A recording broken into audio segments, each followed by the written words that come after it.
Imaginez une maladie d'une virulence sans précédent, capable de décimer la moitié de la population mondiale en l'espace d'une décennie. Une maladie tellement puissante qu'elle résisterait à tout traitement connu à ce jour, condamnant ainsi ceux qu'elle infecte à une mort quasi certaine. Cette pandémie serait d'une telle viralité qu'aucun gouvernement, aucune organisation mondiale et aucune mesure de santé publique ne serait en mesure de contenir sa propagation fulgurante.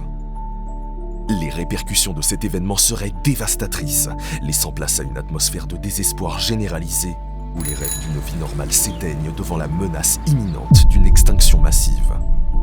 Même s'il est difficile d'envisager un tel événement face aux avancées de la médecine actuelle, ce scénario s'est produit à une époque antérieure à l'avènement de ces progrès. Une pandémie dévastatrice, apparue au milieu du XIVe siècle, a tué entre un tiers et la moitié de la population mondiale de l'époque. La peste noire, à l'origine de cette catastrophe, est l'épidémie de peste la plus meurtrière de tous les temps.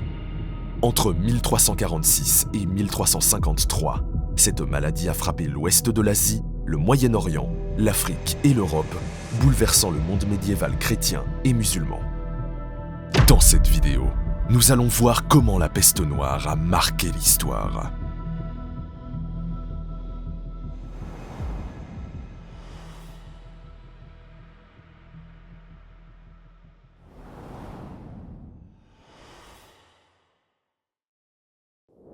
Au cours du XIVe siècle, les tensions entre la Chine et la Mongolie ont créé des conditions propices au développement d'une épidémie.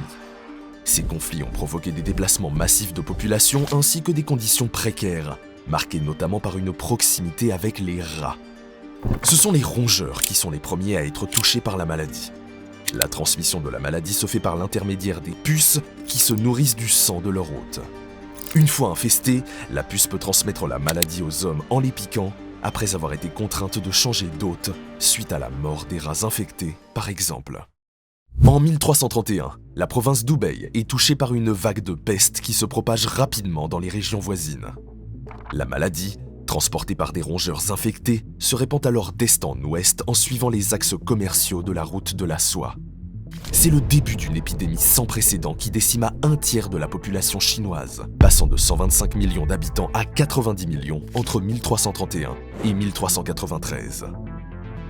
Les découvertes archéologiques d'un cimetière au Kirghizistan, en Asie, ont confirmé l'origine de la peste noire. On y retrouve des tombes avec des épitaphes datées de 1338 indiquant des décès dus à la pestilence.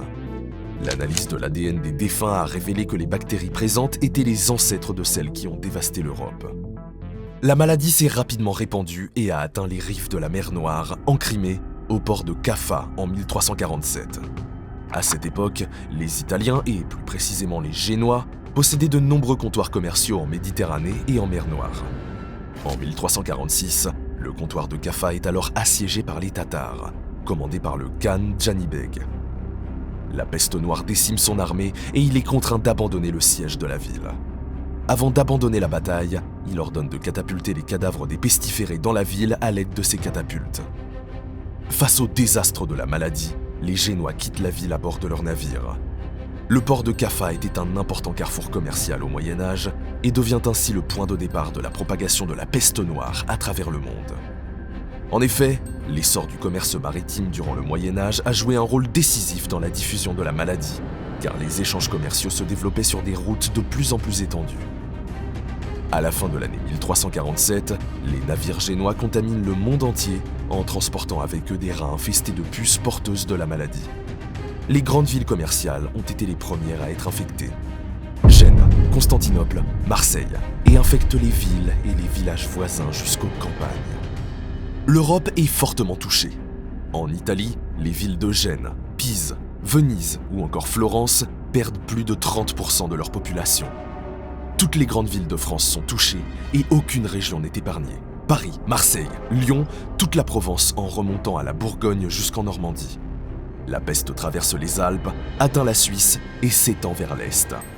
Elle franchit la Manche, touchant l'Angleterre en 1348, puis l'Irlande, l'Écosse, l'Allemagne, les Pays-Bas en 1349 et la Scandinavie en 1350. Les tentatives de fuite des populations ne font qu'accélérer la propagation de la maladie.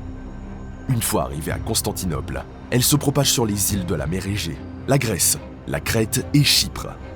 Elle arrive en Afrique du Nord et contamine l'Égypte, la Palestine, le Liban ou encore la Syrie.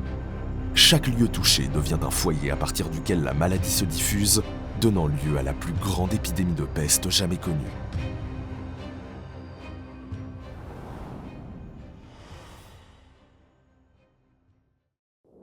La peste n'est pas une maladie nouvelle au Moyen-Âge. C'est d'ailleurs la plus ancienne épidémie connue.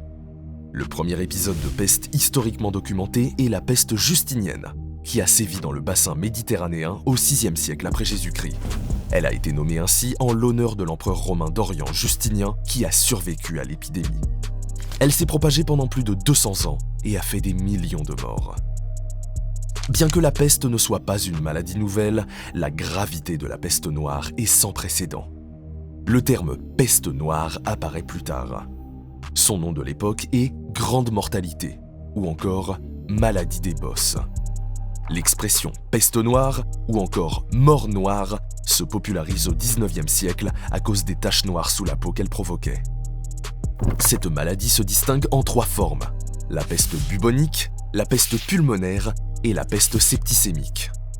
Elles ont toutes 3 la même origine, la transmission de l'agent pathogène Yersinia pestis, qui doit son nom à Alexandre Yersin. Elle a été identifiée en 1894 grâce au progrès de la médecine suite à une pandémie en Chine. La peste bubonique était la forme d'infection la plus répandue pendant la peste noire. Suite à la piqûre de la puce infectée, le malade souffrait à cause de l'augmentation de volume de ses ganglions lymphatiques. Ces derniers assurent la protection de notre organisme en produisant des anticorps et augmentent en taille lorsqu'ils luttent contre une infection. Ce ganglion hypertrophié est appelé bubon, d'où le nom de peste bubonique. Comme toutes les autres formes de peste, les symptômes étaient une fièvre élevée, des agitations et des maux de tête, ainsi que des vomissements et des diarrhées. Sans traitement, le taux de mortalité était d'environ 50%, et le malade mourait généralement en 4 jours. La peste bubonique se transmet d'un humain à un autre uniquement si la maladie atteint les poumons et se transforme en peste pulmonaire. La peste pulmonaire, plus grave et meurtrière, attaquait le système respiratoire et provoquait une toux violente chez la victime. Les symptômes incluaient des crachats de sang, des crises de convulsions et le patient décédait généralement en moins de 3 jours sans traitement.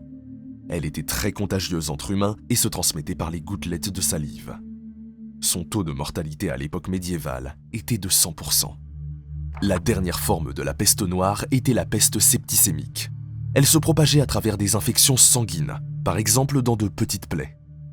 En effet, une septicémie désigne une infection provoquée par la présence de bactéries dans le sang. Sans traitement antibiotique, la mort était inévitable dans la journée suivant l'apparition des premiers symptômes.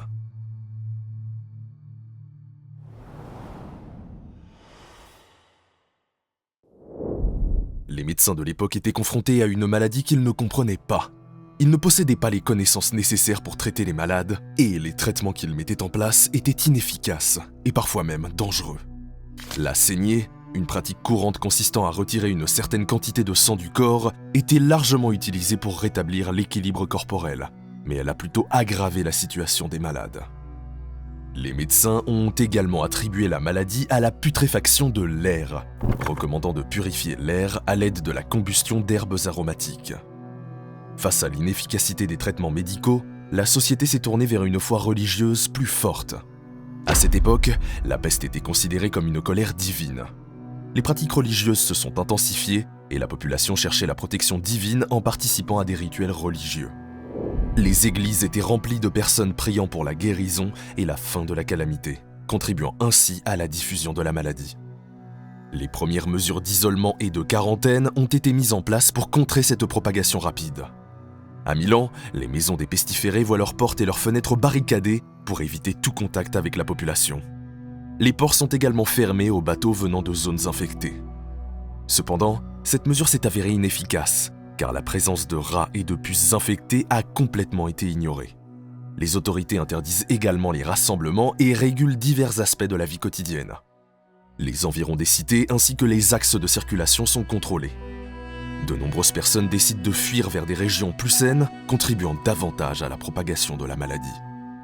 Dans les villes portuaires, des lazarets sont établis afin d'instaurer des lieux de quarantaine. Des mesures strictes sont instaurées, comme par exemple une quarantaine d'un mois pour les pestiférés à Malte, aux Baléares et à Venise. Lorsqu'ils ne sont pas envoyés dans des hôpitaux ou mis en quarantaine, les malades sont expulsés des villes et stigmatisés par la société. Les autorités les laissent à leur propre sort dans une tentative désespérée de contenir la menace de la peste noire. La violence de l'épidémie et la difficulté à en comprendre les causes alimentent la recherche de boucs émissaires. Les Juifs, les étrangers et même les lépreux sont accusés de disséminer la peste. Les violences contre les Juifs sont brutales, malgré les tentatives du pape pour les protéger. Ils subissent de fausses accusations, notamment l'empoisonnement des puits, et certains sont torturés et brûlés vifs. D'importants massacres ont eu lieu, notamment dans les villes de Barcelone, Strasbourg, Toulon ou encore Bruxelles. Malgré tous ces efforts déployés, la maladie sévit à travers le monde et engendre des conséquences importantes.